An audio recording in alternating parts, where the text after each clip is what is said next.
Hi friends, welcome to Vijayana cooking and vlogs. నేను ఈరోజు పూజ అయితే చేసుకున్నానండి. ఇక్కడ స్వామివారి దగ్గర జల్లుతున్నది జవ్వాది పౌడర్ అండి. ఈ పౌడర్ కనుక మనం నీటిలో వేసి కొంచెం చిలకరించి ఇల్లంతా మనం జల్లుకున్న, అలాగే దేవుడి దగ్గర జల్లుకున్న మంచి సువాసన భరితంగా ఉంటుంది. మంచి పాజిటివ్ ఎనర్జీ ఉంటుంది. ఫ్రెండ్స్, మీరంతా ఎలా ఉన్నారు ఫ్రెండ్స్? బాగున్నారా? నేను బాగున్నానండి. మీరంతా కూడా బాగుండాలని మనస్ఫూర్తిగా కోరుకుంటున్నాను. ఈరోజు ఉదయం అయితే ఏం టిఫిన్ చేయాలా నాకు అర్థం కాలేదు. ఇంకా ఉప్మాను ఇంకా కరాచీ నూక అంటారు, కొంతమంది గోధుమ రవ్వ అని కూడా అంటారు కదండి. ఆ ఉప్మా అయితే ప్రిపేర్ చేస్తున్నాను. కొంతమంది అయితే పలచగా తినడం ఇష్టపడతారు, కొంతమంది కొంచెం మీడియంగా గట్టిగా ఉండేటట్లు ఇష్టపడతారు. ఒక్కొక్కరు వెజిటేబుల్స్ కూడా వేసుకుంటారు, కొంతమంది పోపు ఎక్కువ వేసుకుంటారు. మీ ఇష్టాన్ని బట్టి మీరు ఉప్మా అనేది ప్రిపేర్ చేసుకోవచ్చు ఫ్రెండ్స్. ఎవరైతే బిగినర్స్ ఉంటారో వాళ్ళు ఎవరైనా చూసినట్లయితే వాళ్ళకి అర్థం అవ్వాలనే ఉద్దేశంతో మళ్ళీ ఇంకోసారి నేను ఈ ఉప్మా అనేది చూపిస్తున్నాను. ఇందులో శనగపప్పు, మినపప్పు, అలాగే ఆవాలు, జీలకర్ర, కొంచెం వేరుశనగుళ్ళు, మీకు నచ్చితే కనుక మీ ఇంట్లో ఉన్నట్లయితే జీడిపప్పు కూడా వేసుకోవచ్చు. అలాగే అల్లం ముక్కలు మంచి టేస్ట్ ఉంటాయండి ఉప్మాలో. కొంచెం క్యారెట్ కూడా సన్నగా తరుముకున్నది క్యారెట్ కూడా వేసుకుంటున్నాను. అలాగే కరివేపాకు, కొత్తిమీర కూడా వేసుకోవచ్చు. ఉల్లిపాయ, పచ్చిమిరపకాయ కూడా వేసుకున్నానండి.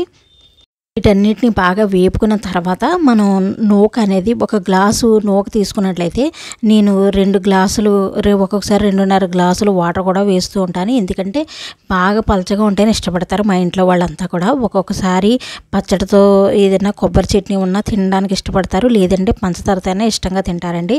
అందుకే నేను ఈ ఉప్మా అనేది కొంచెం పలచగా చేస్తూ ఉంటాను. పెళ్ళిళ్ళలో కూడా ఎక్కువగా ఈ ఉప్మానే ప్రిపేర్ చేస్తూ ఉంటారు. ప్రతి ఒక్కరికి నచ్చుతుంది కదా.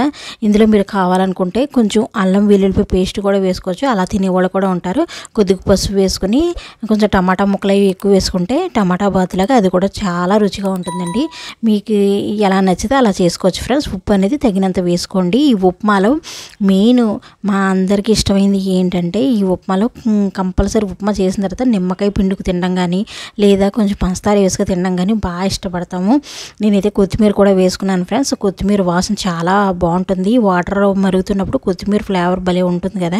అందుకే ఉప్మాకి అది మంచి రుచిని కూడా ఇస్తుందనే ఉద్దేశంతో కొత్తిమీర కొంచెం ఎక్కువగానే వేసుకున్నాను. వాటర్ బాగా మరిగిన తర్వాత నూక వేసి కలుపుకోవాలి. నూక అనేది ఉండలు లేకుండా కలుపుకుంటూ ఉండాలండి. ఎప్పుడైతే మనకి చక్కగా కలుపుతూ ఉంటామో అప్పుడు నూక బాగా ఉడుకుతుంది. ఉండలు లేకుండా ఉండడం వల్ల తినేటప్పుడు కూడా మంచి రుచిగా కూడా ఉంటుంది ఫ్రెండ్స్. ఇలా కలుపుకుంటే సరిపోతుంది. నేను ఉప్మా నూకలో కూడా కొంచెం కొత్తిమీర మిగిలితే అది కూడా వేసుకున్నాను. వీటన్నిటితో కూడా ఉప్మా ప్రిపేర్ చేస్తే భలే ఉంటుంది కదా. ఎందుకంటే కొత్తిమీర అంటే నాకు చాలా ఇష్టం. నేను పచ్చిది కూడా కొత్తిమీర తింటూ ఉంటాను. పుదీనా కానీ నాకు ఇష్టం అని చెప్పి ఎక్కువ వేస్తూనే ఉంటానండి. ఉప్మా నూకైతే నేను తీయడం వల్ల మీకు చూపించలేకపోయాను. ఇలా ఉప్మా చూడండి ఎక్కడ ఉండలు లేకుండా ఉంది. ఇలా కలుపుకోవాలి. మీకు నచ్చితే కనుక ఇందులో కొంచెం నెయ్యి వేసుకోండి, లేదంటే కనుక కొంచెం నూనె ఎక్కువే పడుతుందండి. 1-2 గరిటెలన్నా నూనె పడుతుంది. అలానే పెద్ద గరిటెతో కాదు, మన వండే వంటలు మీ అందరికీ తెలిసే ఉంటుంది కదా. చూసి దాని ప్రకారం మనం వంటలు అనేవి చేసుకుంటూ ఉండాలి. కాకపోతే ఇలాంటి ఉప్మా ఇలాంటివి చేసుకున్నప్పుడు కొంచెం ఆయిల్ అనేది ఎక్కువ ఉంటేనే టేస్ట్ అనేది బాగుంటుంది. మేమైతే పంచదారతో ఈరోజు తింటున్నామండి. చాలా రుచిగా అయితే ఉంటుంది. మా బ్రేక్ఫాస్ట్ అయితే ఈరోజు ఇదేనండి. ఈరోజు అయితే పచ్చి మెత్తలు తీసుకొచ్చారు అత్తయ్య. వాటిని అయితే ఫ్రై చేస్తున్నాను. మెత్తళ్ళు అయితే మా వారికి ఇష్టం అని చెప్పి నేనైతే పప్పు అయితే వండుకున్నాను ఫ్రెండ్స్. ఆ పప్పే ఈరోజు ఏ ఉడియాలని వేయించుకొని నేను తినేస్తాను. ఎందుకంటే ఎక్కువగా మీకు నాన్ వెజ్ ఐటమ్స్ అవి చూపించినా నేను పూజలు చేస్తున్నప్పుడు నేను నాన్ వెజ్ తినండి. కాకపోతే ఏంటంటే ఇంట్లో వాళ్ళ కోసం మనం కొన్ని చేయక తప్పదు కదా. అందుకని ఈ నాన్ వెజ్ అవి చేసేటప్పుడు కూడా నేను మళ్ళీ చేసిన తర్వాత భోజనం చేసేటప్పుడు స్నానం చేసిన తర్వాత నేను భోజనం చేస్తూ ఉంటాను. నాకు దినచర్య కొంచెం ఒక్కొక్కసారి కొంచెం లేట్ అవుతుంది. ఎందుకంటే ఎక్కువ పనులు అవి ఉంటాయి. ఈ నాన్ వెజ్ అవి ఉన్నప్పుడైతే కంపల్సరీ 2 సార్లనే నేను స్నానం చేస్తూ ఉంటాను. ఎందుకంటే ఉదయం పూజ చేసినప్పుడు మామూలుగా మనం పూజ చేసుకున్నప్పటికీ ఇలాంటి నాన్ వెజ్ అవి వండిన తర్వాత నేను భోజనం చేయకపోతే కనుక అదే డ్రెస్తో అయితే భోజనం అయితే చేయనండి. కంపల్సరీ స్నానం చేసిన తర్వాత నేను భోజనం చేస్తూ ఉంటాను.